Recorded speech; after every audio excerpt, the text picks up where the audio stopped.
Perfect. So we'll continue reading from Unshakable Spirit. And the story is number 59. They fought like tigers because they were concerned. Han Xin was a brilliant Chinese general of ancient times. In the year 200 BCE, 204 BCE, he broke through defenses on the Yellow River and attacked the lands of Wei and Dai.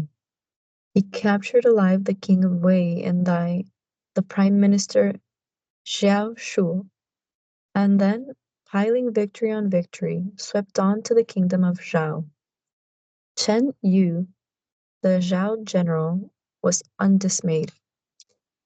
No matter how strong Han Xin's forces may be, he has only a few thousand men. Besides, they are 1,000 leagues from home, exhausted. Well, take them on and win in one blow.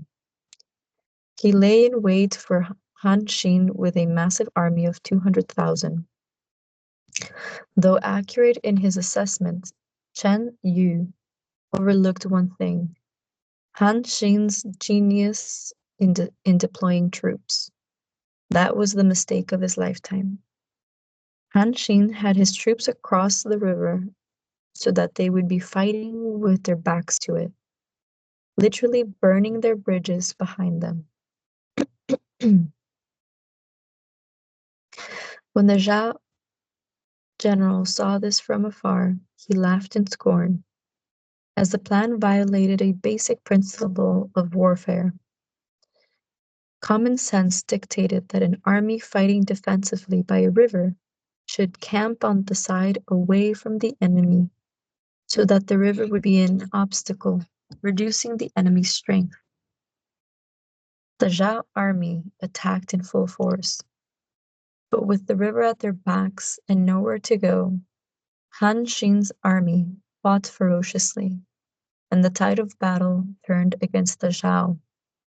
As they were withdrawing temporarily, Han Xin boxed them in and wiped them out. Chen Yu was killed and Prince Zhao Xie was captured. The following day, Han Xin was asked why he had adopted such an unorthodox tactic. It is true that by camping with the river at our backs, we cut off our own escape route. It is an extremely dangerous tactic, but that way the soldiers fight for dear life. My regulars had all been sent home, and I was fighting with new soldiers mustered in occupied lands. A motley bunch, unfortunately. Without the river at their backs, I was afraid they would all turn tail and run.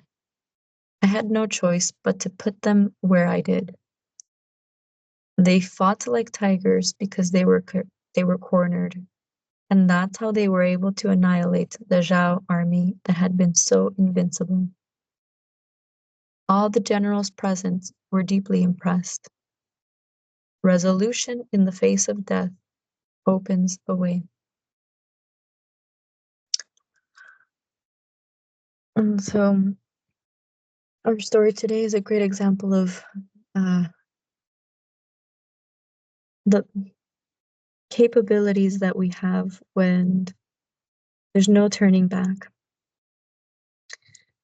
Along with that, the ingenuity or the creativity to, just like this general, to recognize the conditions that we're working with, and in this way, what he was working with, as he mentioned, usually his regular soldiers had already been sent home, so he was fighting with new soldiers, right? So understanding the conditions, that they were a motley bunch, as it's explained here. Sometimes we need to do that in life and recognize that based on the conditions that we have, we need the resourcefulness to understand, or the creativity to understand our options or our one option. But in this case, bringing it back to Buddhism, since that's what we're here for, is understanding that when we're in the face of death, there's always a way that opens up. And with such clarity, just like this general here, we're able to take action and move forward or open up a new path.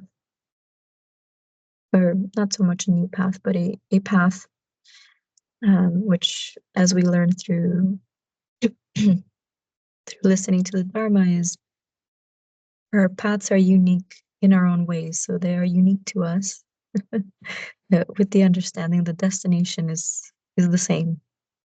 So in recognizing that there is no turning back, right? Just as they've mentioned here, they weren't capable of going back because the river was behind them. So in that understanding, there's a difference in moving forward, knowing that your life is on the line and there's no way of going back. Then if they were to have stayed behind the river, or I suppose if they were fighting with the river in between them, it would accommodate for comfort, or not comfort, let me rephrase that, staying comfortable.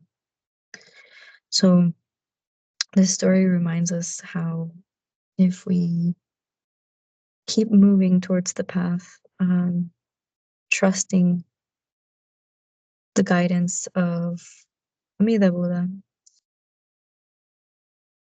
despite what's in front of us, recognizing that there is no point of return, we can always move forward with all our might, or we say 110% or more, fully and truly showing up for life, to live life, to have the courage to continue to move forward despite the conditions, trusting, or having that trust to recognize that we're able to be resourceful in and cultivate the awareness in seeing what our conditions are, so that we can move forward fully into our life and live completely. Otherwise, we would always stay comfortable. So, as noted here, resolution in the face of death opens a way. And so with that, I'll close our reading. Thank you so much for showing up today. Hope you have a beautiful day, and we'll see you here tomorrow. Take care. Thank you. Thank you. Bye.